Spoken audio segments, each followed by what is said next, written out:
Hello everybody, it is Stella from New Hope Wellbeing and we are back with another video. Hope everybody has been enjoying their week. We have been getting a bit of rain the last couple of days, which is much needed down where I live. Unlike some of the other parts of Australia, they've had a bit too much this year.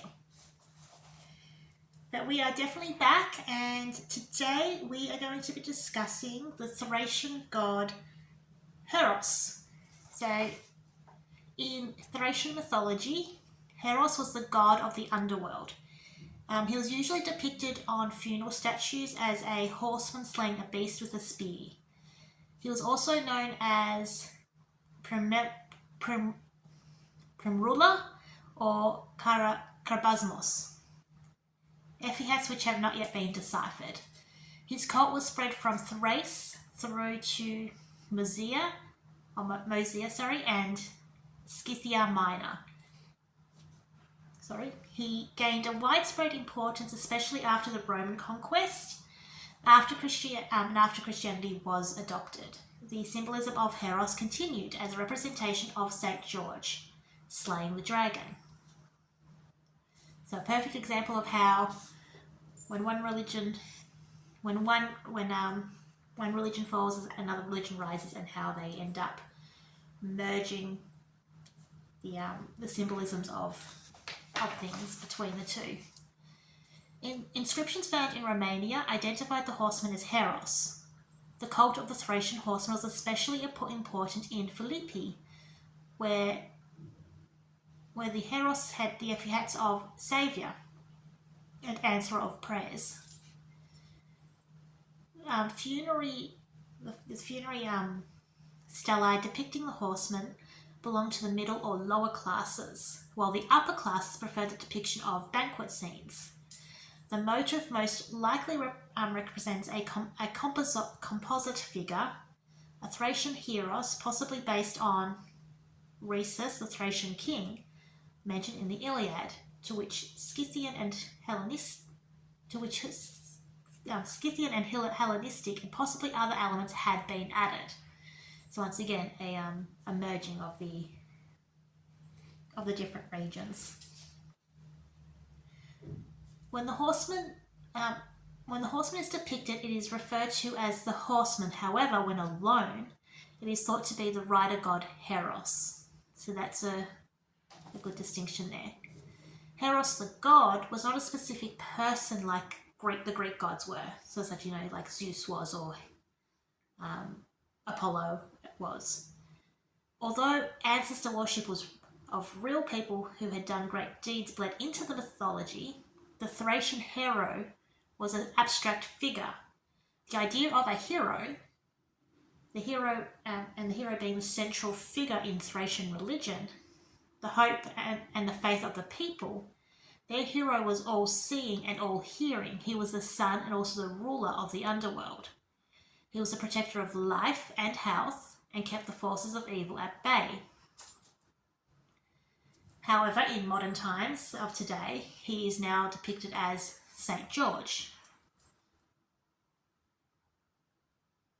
The Thracian hero was depicted all the time, all over the place, always on a horse, slaying something, usually with a spear.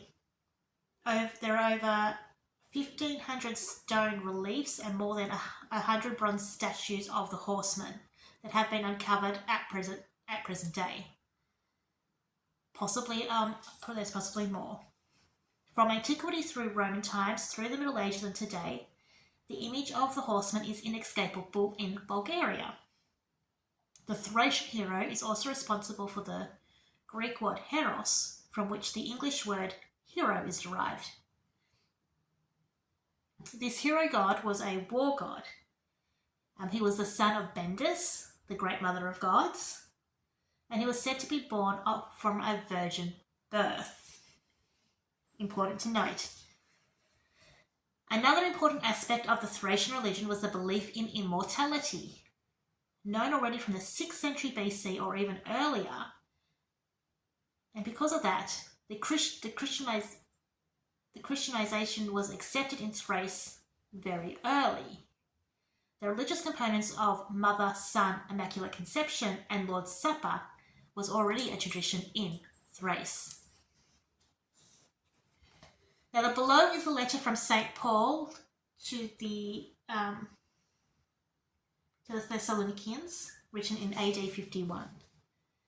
He was worshipped at hundreds of sanctuaries. Peasants are still making pilgrimages to one of Bulgaria's main Thracian horseman sanctuaries. In fact, that is how a lot of Thracian archaeological sites in Bulgaria have been found. Archaeologists just followed the local people to the places where they performed their Christian rituals. In fact, the rituals and celebrations were like St. Tryphion, Christian only by name. In most cases, the peasants didn't even know that the places they went to were ex-Thracian altar sites. They had simply been going there since time immemorial. Only after the archaeologists dug the site did the people see the Thracian altars. 1,000 years earlier, the church had done a very good job of burying pagan altars and erasing the pagan names, but it couldn't change or eliminate the culture and rituals. Today, St. George is the hero's new name. You can see images of St. George on a horse slaying a dragon all over Bulgaria. So that is just a little bit about the mythology on Heros. And as you can see, it's also a very good starting point into how we move from the ancient religions into the more modern religions of Christianity, Judaism, and the like, and how they start to merge into and filter into each other. So that is just a little bit about Heros. We will be back next week with some more videos. Until then, I hope everybody enjoys the rest of their week and has a great weekend. We'll chat soon. Bye.